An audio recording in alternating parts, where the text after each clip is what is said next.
Estudo aponta que latinos estão entre os que mais empreendem aqui nos Estados Unidos em meio à alta inflação. Ação desastrosa. Relatório preliminar sobre policiais de Uvalde é divulgado e aponta falhas graves durante o tiroteio em escola. Na crise aérea que vive o país, levantamento mostra que aeroportos de New York City, Newark e Orlando lideram em casos de atrasos e cancelamentos. Já ouviu falar na cidade mais futurista dos Estados Unidos? Ela é vizinha de Orlando e chama atenção pelo nível de tecnologia e modernidade. E no Viralizou tem um registro cheio de graça do final de semana, quando um peixe-boi roubou a cena na Flórida ao expulsar um surfista da prancha e curtir o balanço das ondas.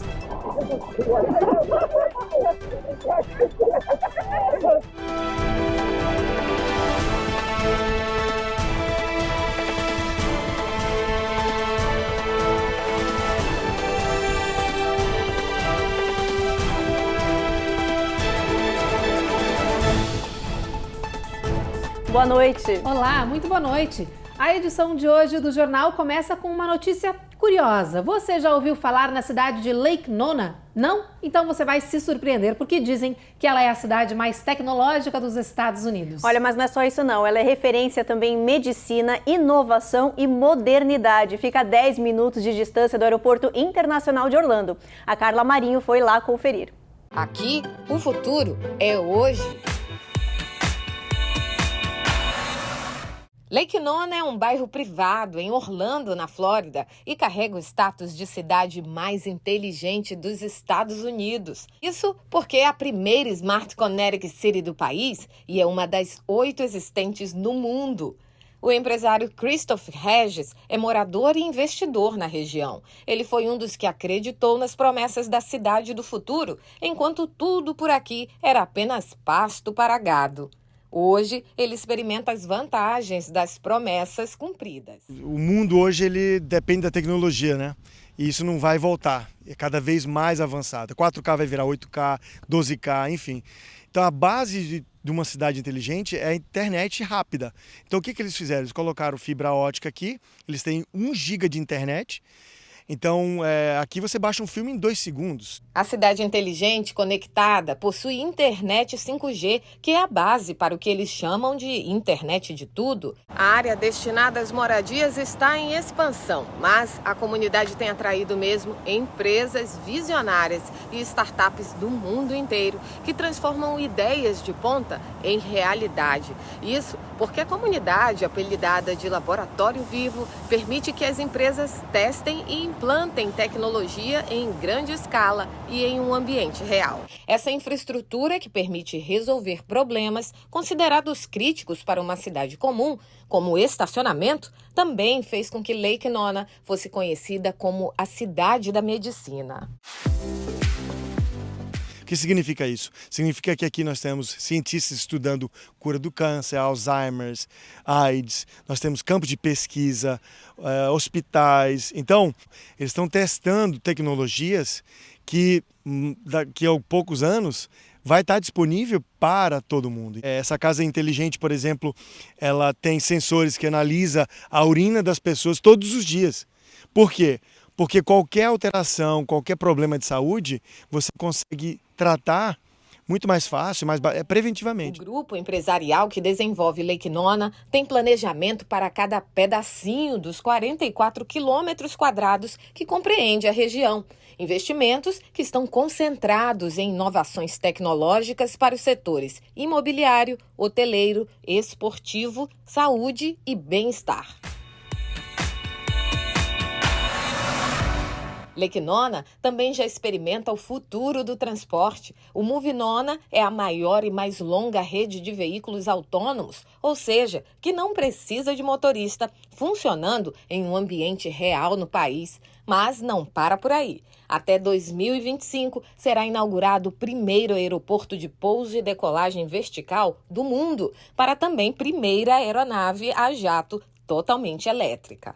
E para garantir o estilo de vida saudável, o esporte também ganhou atenção. O lago é o cenário perfeito para os amantes do wakeboard. Em terra firme, as quadras de tênis dominam a área. Essa é a maior instalação da Associação de Tênis dos Estados Unidos. São 100 quadras profissionais que hospedam competições nacionais e internacionais. É um lugar onde você tem tudo que uma família quer, né? Em termos de segurança, educação, porque é tudo planejado. Como aqui as inovações do amanhã estão acontecendo hoje, a comunidade não se prende ao futuro. Eles preferem apenas viver e, é claro, exportar os cases de sucesso para o mundo.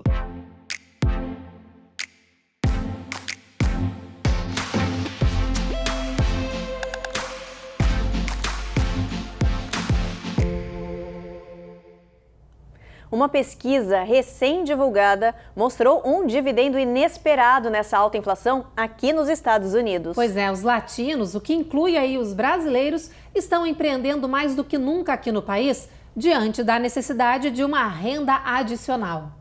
Especialistas explicam que a tendência ao empreendedorismo se fortalece em tempos de crise. À medida que a inflação corrói os bolsos dos consumidores e das empresas, mais pessoas tomam iniciativas criativas como meio de gerar renda adicional.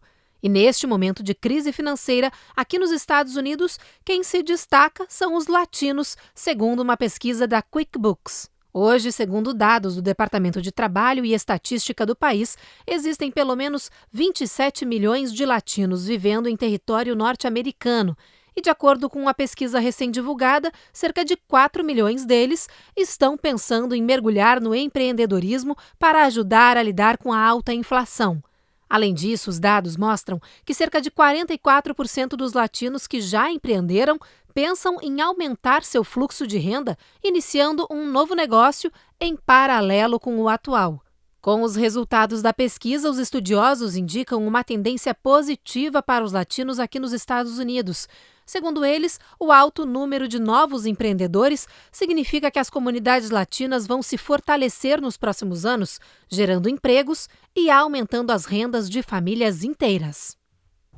E você aí de casa está achando a velocidade da internet baixa? Então, olha só essa notícia. A Comissão Federal de Comunicações quer elevar a velocidade mínima necessária no país para a banda larga. As velocidades agora de download são de no mínimo 25 megabytes por segundo e de uploads 3 megabytes por segundo. A Comissão de Comunicações quer dobrar essa velocidade mínima em todo o país. Quer 100 megabytes por segundo para downloads e 20 megabytes por segundo para uploads. É a primeira vez que a agência reguladora busca revisar a definição de internet de alta velocidade desde 2015. E os motivos foram a quantidade do uso da web durante a pandemia e o alto número de reclamações das pessoas que trabalharam home office e das escolas que deram aula online. O departamento citou ainda que as diferenças entre área urbana e rural com acesso à banda larga caiu de 30% para 16% em 2019. Mesmo assim, diversas regiões agrícolas e bairros mais pobres no país ainda ficaram limitados no acesso digital. Essas mudanças vão beneficiar não só a população, mas comércios, empresas e áreas críticas do país que necessitam implantação de infraestrutura de alta velocidade. Esse projeto ainda precisa ser aprovado.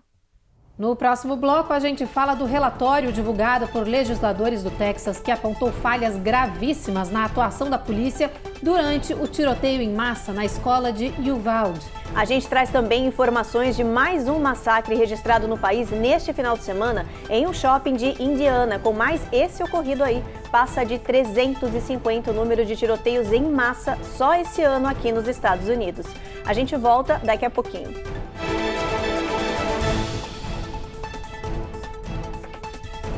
Américas no ar.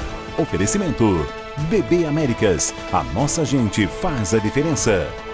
Automate Car Solutions. Excelência na compra do seu carro é o nosso compromisso. Rejuve Chef. Melhore agora sua qualidade de vida. Royal Mortgage USA. Porque você merece o melhor. Perm Shield. Precisando construir ou reformar seu ambiente? Temos o piso ideal para você. Acesse permshield.com.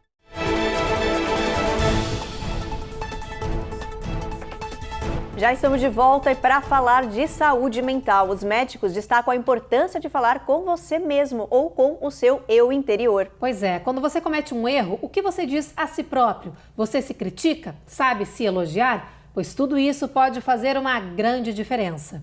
Saber domar sua voz interior é essencial para manter a saúde mental. A forma como falamos e ouvimos nossos pensamentos pode definir quem somos hoje e quem seremos amanhã, empregos, posições e decisões importantes na vida pessoal.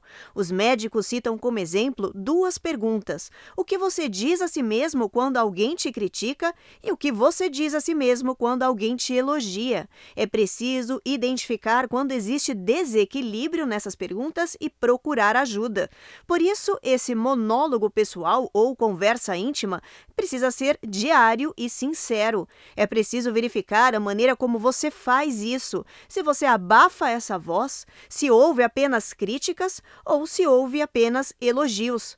Para o professor e psicólogo Ethan Kross, a voz interior pode ajudar ou atrapalhar e muito uma pessoa. É uma ferramenta de múltiplo uso. Se não souber ser usada, pode machucar. Muitos dos problemas estão enraizados na educação ou no método como os pais criaram seus filhos. Mesmo os pais mais amorosos podem falhar. Os filhos só vão perceber isso na fase adulta. A boa notícia é que essa voz pode ser treinada, domada e reprogramada para não ser tóxica. Essa voz interior que tem muito a ver com a nossa autoestima, né? O quanto que a gente pensa sobre nós mesmos, o que a gente acredita sobre a gente, quais são as crenças que nós temos sobre a nossa pessoa aqui, sobre a nossa capacidade, sobre a nossa estética, sobre a nossa moral, enfim, né? E isso tudo, a nossa autoestima é formada durante a nossa vida toda, no decorrer da vida, o quanto a gente vai escutando os nossos pais em primeiro lugar e depois as pessoas que vão nos cercando, a escola, os amigos, os familiares, que vão nos dizendo aí, vão nos pautando, e vão nos dando, infelizmente, alguns rótulos, sejam eles positivos ou negativos. Então, tem aí para quem tá com a voz interior um pouco mais crítica, onde ela só te detona, onde tá um lado muito pessimista, é importante sim que você comece a conversar com você, porque essa voz, ela não é determinante, ela pode ser mudada, ela pode ser revisitada e você pode ir conversando com ela, entendendo que aquilo foi dito por outras pessoas e vai fazendo a análise aí também sobre o que você pensa sobre você. E o Comitê de Investigação da Câmara do Texas divulgou o relatório preliminar descrevendo uma série de falhas da polícia durante a resposta ao tiroteio em massa na escola Robb Elementary em Uvalde. O relatório foi disponibilizado pela primeira vez às famílias das vítimas e descreveu a ação como uma abordagem geral despreocupada por quase 400 policiais. Segundo o relatório, os policiais teriam compartilhado uma responsabilidade sistêmica por esperar mais de 1 hora antes de invadir a sala de aula e matar o atirador. Ou seja, a resposta foi demasiadamente demorada por parte de todos os 400 agentes que estavam na escola para tentar conter o atirador. Segundo os legisladores autores do relatório, os policiais perderam seu impulso crítico ao tratar a situação de forma mais comedida em comparação às ações violentas que eram tomadas por um atirador ativo. O relatório disse ainda que os oficiais não tiveram um comandante eficaz durante a ação, o que teria resultado em muitas falhas de comunicação. Shots fired inside the building, Uvalde. Which building? As análises para a conclusão do relatório foram feitas de acordo com depoimentos e imagens capturadas dentro da escola por câmeras de vigilância que mostram a calma e paciência dos policiais nos corredores por mais de 1 hora, inertes aos disparos que eram feitos dentro de uma das salas. What are we doing here? Imagens da câmera corporal de um dos oficiais também foram divulgadas e ajudaram os legisladores a apontar a sequência de falhas graves. No vídeo, o agente fala que os tiros estão sendo disparados dentro da sala de aula onde a esposa dele era professora. Em seguida, o que se vê é um caos entre os oficiais que correm e não sabem como reagir enquanto os tiros seguem sendo disparados na sala.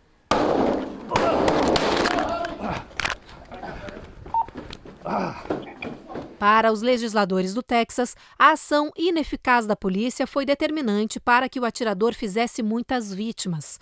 Ele matou 19 alunos e 2 professores, fazendo o tiroteio de Uvalde ser o mais mortal de todos os tempos em uma escola de ensino fundamental na história dos Estados Unidos. Ainda falando de violência armada, começou o julgamento do autor do massacre de Parkland, na Flórida, e um tiroteio foi registrado ontem em Indiana. Esses são os nossos destaques do dia.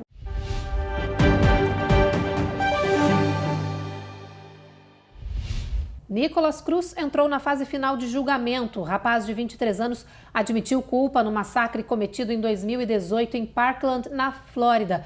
Ele aguarda agora apenas o tipo de sentença que o júri vai definir: pena de morte ou prisão perpétua. Nicholas Cruz era ex-aluno. Ele invadiu a escola com uma arma semiautomática AR-15, matou 14 alunos e 3 funcionários e feriu outras 17 pessoas. O tiroteio foi um dos mais mortais da história americana. E ontem, um atirador abriu fogo com um fuzil contra pessoas que estavam na praça de alimentação de um shopping em Indiana. Durante esse ataque, várias pessoas ligaram para o 911 pedindo socorro. Pelo menos 3 pessoas morreram e outras 2 ficaram feridas. O atirador, um rapaz de 22 anos, acabou morto por um cidadão comum com porte de arma. Olha, a polícia disse que o atirador carregava muita munição e que, se não tivesse sido morto, iria cometer uma tragédia muito maior. Desde o início do ano até agora, já aconteceram 350 tiroteios em massa, isso segundo a ONG Gun Violence Archive. E olha, depois do intervalo, a gente te mostra a lista dos piores aeroportos do país que lideram aí em atrasos e cancelamentos neste verão. E tem também a história super impressionante de uma mulher de West Virginia que, depois de 2 anos em coma, acordou e reconheceu a pessoa que tentou assassiná-la. A gente volta em alguns minutos.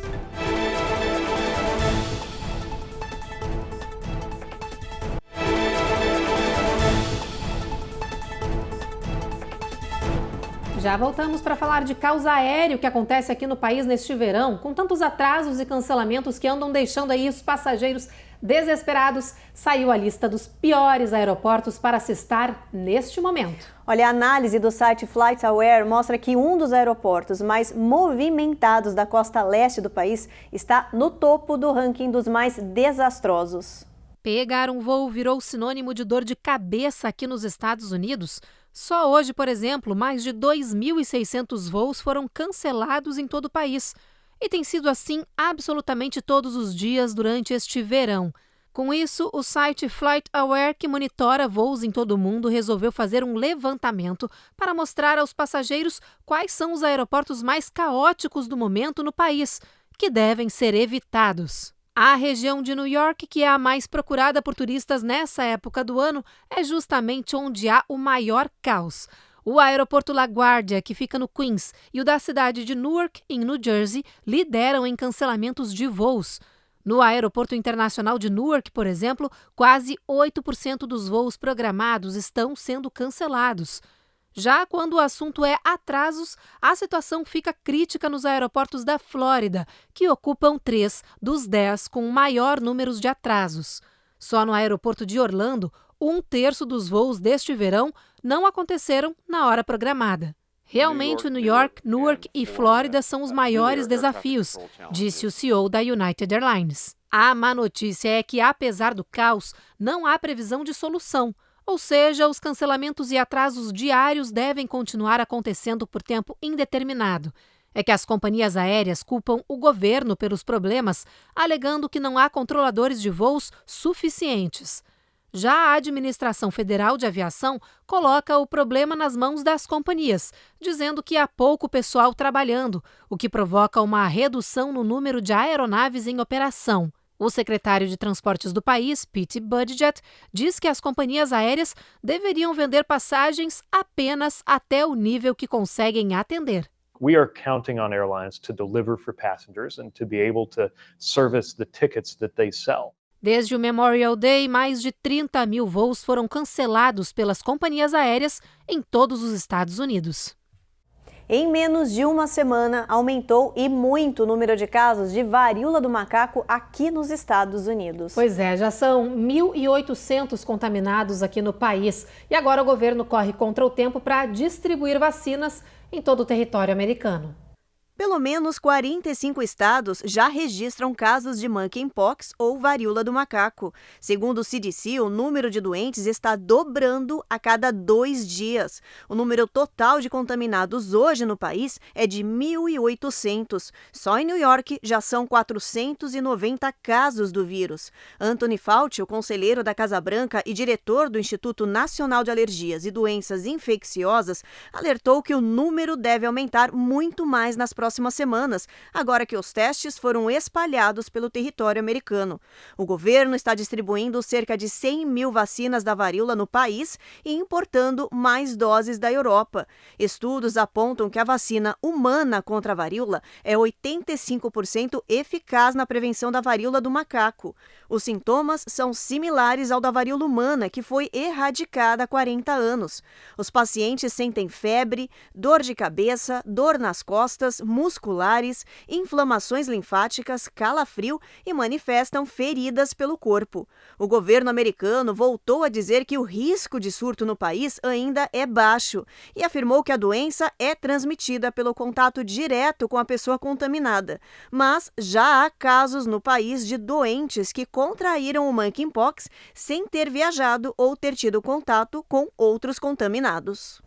Agora um alerta sobre uma guloseima que as crianças e adolescentes adoram aqui nos Estados Unidos. Uma ação judicial contra a marca Skittles aponta que as balas não são seguras para os consumidores.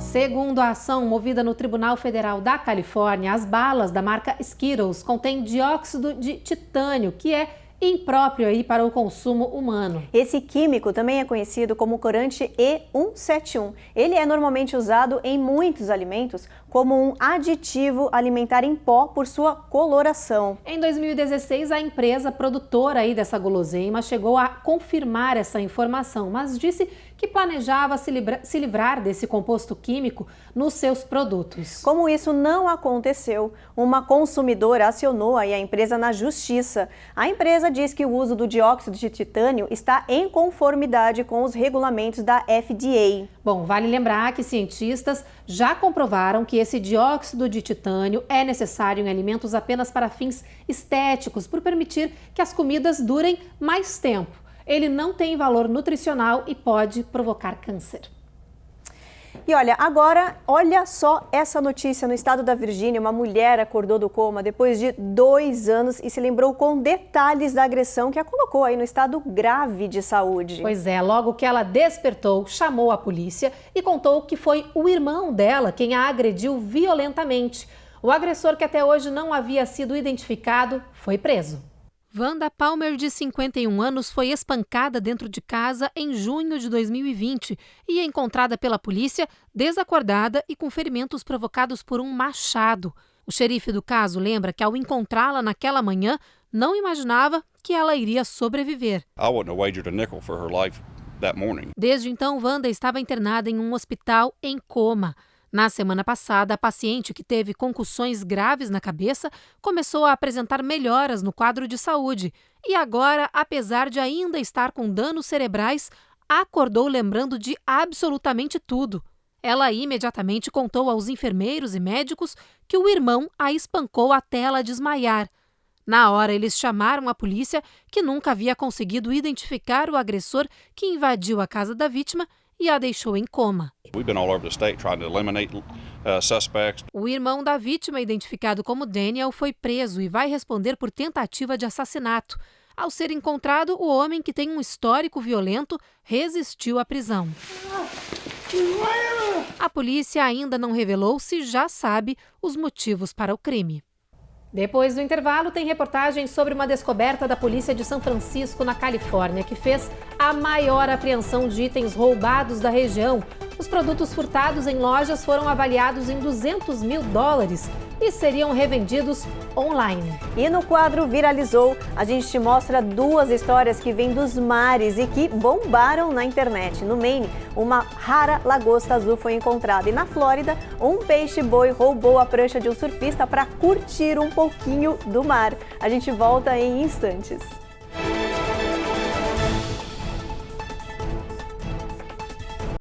Américas no ar. Oferecimento BB Américas. A nossa gente faz a diferença. Automate Car Solutions. Excelência na compra do seu carro é o nosso compromisso. Rejuve Chef. Melhore agora sua qualidade de vida. Royal Mortgage USA. Porque você merece o melhor. Perm Shield. Precisando construir ou reformar seu ambiente? Temos o piso ideal para você. Acesse permshield.com.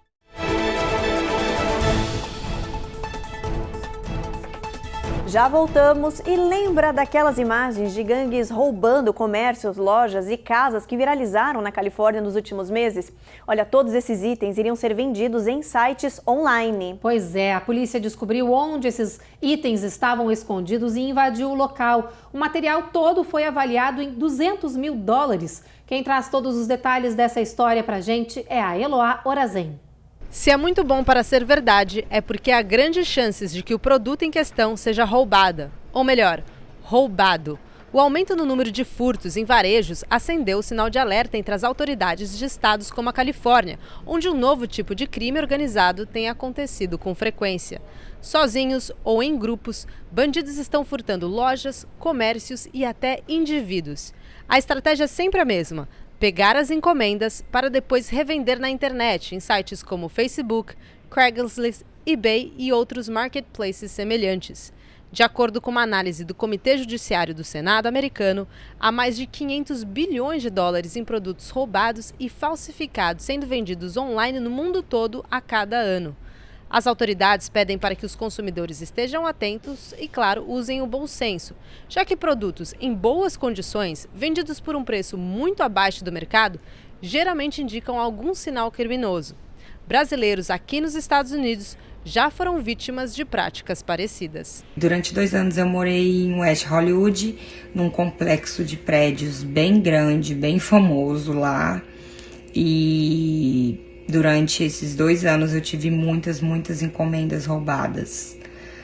O que acontecia?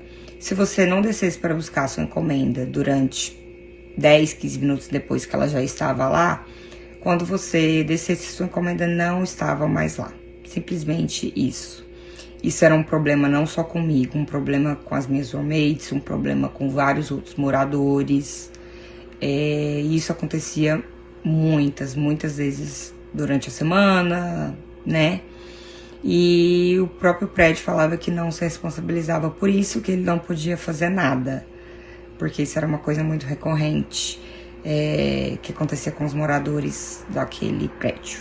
E, pessoal, neste final de semana, 2 registros feitos nas águas viralizaram na internet. Pois é, olha, um veio de um pescador e outro de um surfista mirim. Olha só.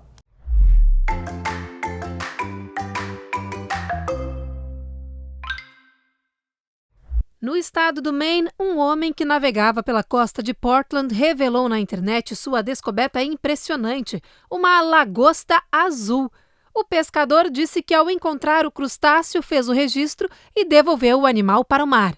As lagostas azuis sempre chamam a atenção quando são encontradas devido à raridade desses animais. Há uma estimativa de que dar de cara com o crustáceo dessa cor só acontece uma vez em cada 2 milhões. O último registro do tipo que ficou famoso foi em 2021, quando um escocês também capturou o animal e registrou o feito, que viralizou na internet. As lagostas azuis ficam nessa cor por causa de uma anomalia genética que faz elas produzirem mais de uma determinada proteína do que outras. Segundo um instituto do Maine especializado no animal, as lagostas podem nascer com diversas cores, mas a maioria é vermelha ou alaranjada. Na Flórida, um banhista de Fort Pierce deu de cara com um grupo de peixe-boi e gravou o momento em que os animais se aproximam. Embaixo da água, o homem chega a nadar perto dos bichos. Mas o que ele não imaginava é que um dos peixes-boi, cheio de graça, iria sacanear seu filho ao pegar a prancha de surf dele. Evan, look at the scar right there on the back. Hey, touch me!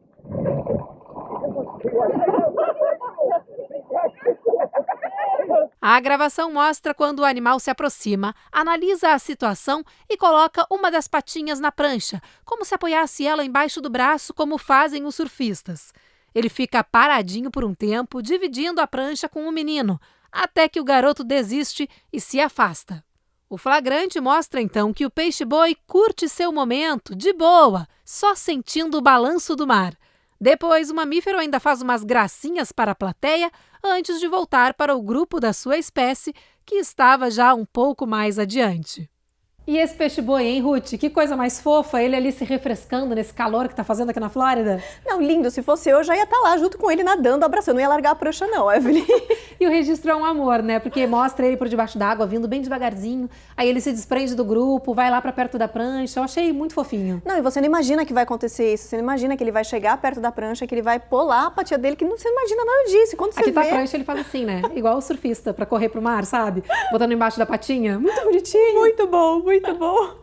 Bom, pessoal, e agora que a gente deu essa notícia aí de calor, de sol, praia e surfista, né, entre aspas aí, vamos descobrir como é que vai ficar a previsão do tempo para terça-feira em todo o país. Tá na hora da meteorologia. A gente começa por Boston com tempo encoberto e máxima de 91.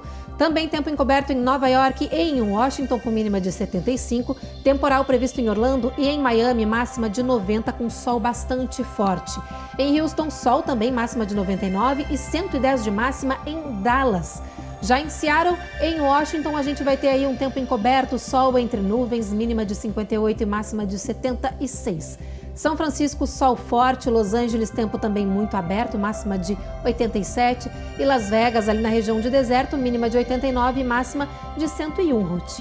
Subindo, né? Subindo.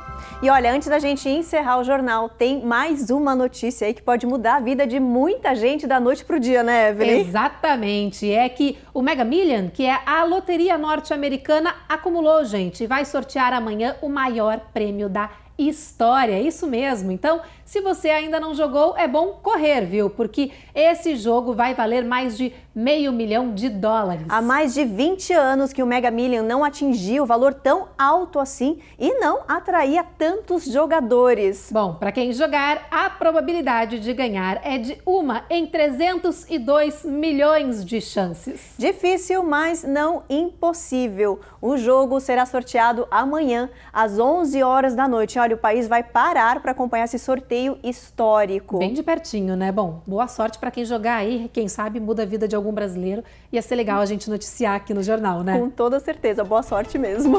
Bom, o jornal de hoje fica por aqui. Eu agradeço a companhia de vocês e a gente volta a se encontrar de novo amanhã, às 7h30 da noite. Você já sabe, a gente chega depois do Cidade Alerta e você fica agora então com a série Todas as Garotas em Mim. Boa noite. Boa noite, gente.